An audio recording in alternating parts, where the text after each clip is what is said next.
हरे कृष्णा। कैसे हैं आप सब? आई होप सब बहुत अच्छे होंगे। आप सबका मेरे चैनल मेरा गाना ऑफिशियल में स्वागत है।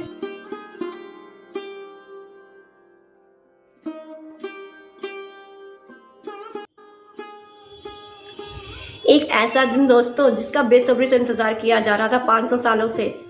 ना जाने कितने जनरेशन और कितनी पीढ़ियां निकल गई इस दिन को देखने के लिए। आज से 150 साल पहले अयोध्या में ना जाने कितने लोगों ने अपनी जान गंवाई राम मंदिर के लिए। 16वीं 17वीं 18वीं 19वीं शताब्दी में लोगों का सपना था कि वो राम मंदिर बनता हुआ देखे। कितनी पीढ़ियां निकल खत्म हो चुकी हैं, पर हम कितने खुश नसीब हैं कि आज हम राम मंदिर बनता हुआ देख रहे हैं। इस वीडियो में मैं आपको राम मंदिर की जो लड़ाई है कितनी पुरानी है, उसके 500 सालों के संघर्ष के बारे में बात करते हैं। और यह वीडियो या इसके बारे में जानना हर भारतीय के लिए कितना जरूरी है। भगवान श्री राम के पुत्र कुश ने अयोध्या में राम मंदिर का निर्माण करवाया था और 1528 में बाबर ने उस मंदिर को तोड़वाकर वहां पर मस्जिद का निर्माण करवाया। अयोध्या में 3000 से अधिक सीताराम के मंदिर थे।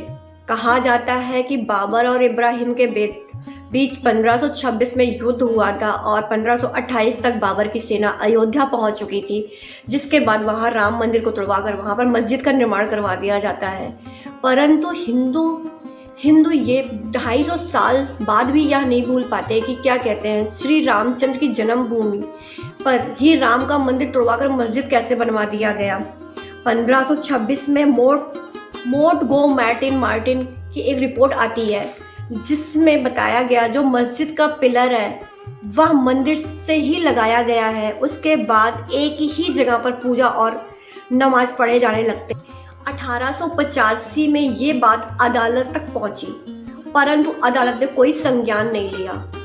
इसके बाद 1947 में जब हमारा देश आजाद होता है तो हम ये सोचते हैं कि हमें आजादी मिल गई, अब तो राम मंदिर बन ही जाएगा। परंतु नेताओं के बातों से ऐसा नहीं लगता कि राम मंदिर बन ही जाएगा। फिर 1949 को उस विवादित जगह से एक दिन घंटियों की आवाज आने लगती है। लोग वहां जाकर देखते हैं तो राम जी की पूजा हो रही होती। तो वो लोग कहते हैं कि यहाँ पर कल रात राम जी की मूर्ति स्वयं प्रकट हुई है।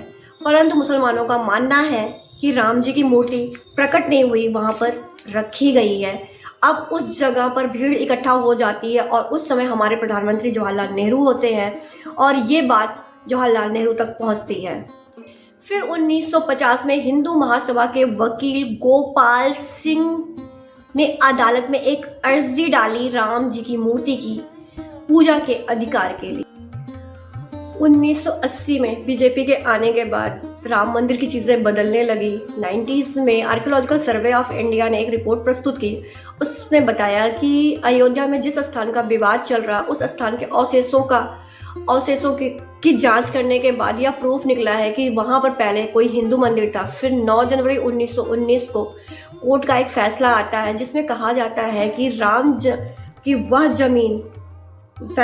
विवादित जमीन जो है राम मंदिर जन्मभूमि को दे दिया जाए। ये जो स्ट्रगल है ना दोस्तों, ये बहुत ही लंबा है। बहुत सारे लोगों ने अपनी जान गंवाई है इस प्रभु रामचंद्र जी के मंदिर बनने के लिए। ये ना जाने कितने लोगों का सपना था, कितनी जनरेशन और कितनी पीढ़ियां बीत गई हैं। हम इतने खुशनसीब हैं कि हमें आज ये मौका मिला। 500 सालों के बाद आज ये भव्य राम मंदिर बनकर अयोध्या में तैयार है। जिसमें रामलला की प्राण प्रतिष्ठा 22 जनवरी को नरेंद्र मोदी के द्वारा की जाएगी। इस पल का इंतजार कितने सालों से था। ये जो सपना है ना, ये बहुत बड़ा है, ये अब पूरा होने वाला है। दुनिया भर में रहने वाले करोड़ों हिंदुस्तानियों के लिए यह एक बहुत बड़ा दिन है और खुशियों का दिन है। 25 लाख फैमिली जो देश भर में अयोध्या में आएंगी उस दिन को देखने के लिए, रामलला की प्राण प्रतिष्ठा को अपनी आंखों से देखने के लिए 1000 से ज्यादा ट्रेन चलाई गई हैं अयोध्या के लिए। और अयोध्या में एक भव्य एयरपोर्ट का भी निर्माण किया गया है। अब मैं आपको कुछ ऐसी बातें बताऊंगी अयोध्या के बारे में जिसको जानकर आप हैरान हो जाएंगे। मंदिर की नींव के लिए पूरे देश भर से 25,000 से ज्यादा जगह की पवित्र जगहों की मिट्टी लाई गई है, जिसमें यमुनोत्री, गंगोत्री, हल्दी घाटी, बद्रीनाथ, केदारनाथ, गंगा जैसे पवित्र स्थानों की मिट्टी लाई गई। पर 2000 फीट मंदिर के नीचे एक टाइम कैप्सूल भी रखा गया है। राम जन्मभूमि, अयोध्या और राम भगवान के बारे में कुछ जुड़ी बातें हैं।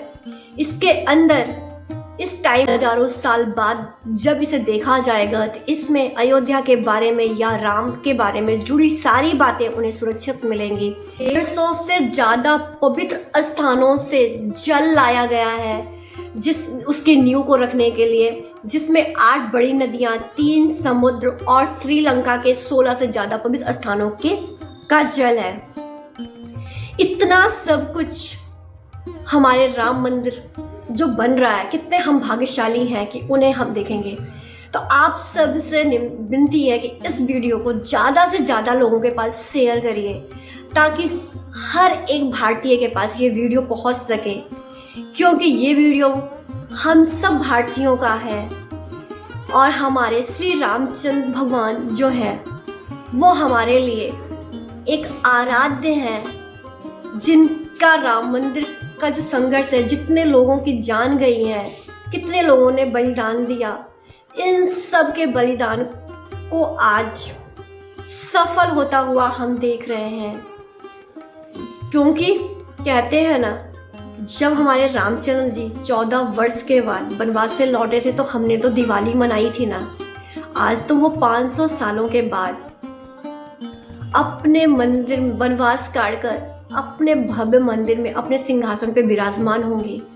तो हम किस तरह की दिवाली मनाएंगे, ये तो हमें डिसाइड करना होगा कि हमें एक भव्य दिवाली का आयोजन करना है जो पूरा देश देख सके कि हमारे रामलला अपने बाल स्वरूप में अपने घर में वापस आ चुके हैं। जय सिया राम, हरे कृष्ण।